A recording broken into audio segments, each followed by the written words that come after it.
কি অপরাধটা কি করেছি?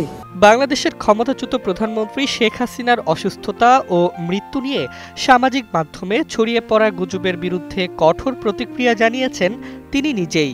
মঙ্গলবার রাত থেকে ফেসবুক ও ইউটিউবে শেখ হাসিনার মৃত্যু সংক্রান্ত খবর ও ছবি ছড়িয়ে পড়ে। কেউ কেউ দাবি করেন দিল্লির সামরিক হাসপাতালে মারা গেছেন শেখ হাসিনা। এমনকি আওয়ামী লীগের প্যাডের আদলে তৈরি একটি নকল শোকবার্তাও ভাইরাল হয়, যেখানে ওবায়দুল কাদেরের স্বাক্ষরও জালভাবে যুক্ত করা হয়। আওয়ামী লীগের ভেরিফাইড ফেসবুক পেজ থেকে দ্রুতই ওই শোকবার্তাকে ভুয়া ও পরিকল্পিত গুজব হিসেবে নাকচ করা হয়। দলটির যুগ্ম সাধারণ সম্পাদক আ.ফ.ম.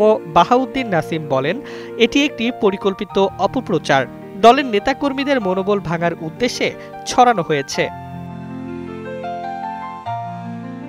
এরই মধ্যে আওয়ামী লীগের অফিসিয়াল পেজে শেখ হাসিনার একটি অডিও বার্তা প্রকাশ করা হয়। সেখানে ক্ষুব্ধ কণ্ঠে শেখ হাসিনা বলেন, আমার নামে একটা মিথ্যা অপপ্রচার চালাচ্ছে। আমি অসুস্থ হতে যাব কেন? আমি একদমই সুস্থ আছি। আমাকে তো আমার দেশ ও মানুষকে উদ্ধার করতে হবে। দলীয় নেতারা জানান, ঠিক সেই সময়ই শেখ হাসিনা ঝালকাঠির তৃণমূল নেতাকর্মীদের সঙ্গে অনলাইনে দীর্ঘ সময় কথা বলছিলেন। গুজবের সূত্রপাত হয় একটি ভুয়া ফেসবুক আইডি থেকে, যেখানে শেখ হাসিনার ভাগ্নি ও ব্রিটিশ এমপি টিউলিপ সিদ্দিকির নামে পোস্ট দিয়ে লেখা হয়েছিল, খালামুনি একটু অসুস্থ, সবাই দোয়া করবেন। পরে পোস্টটি মুছে যায়।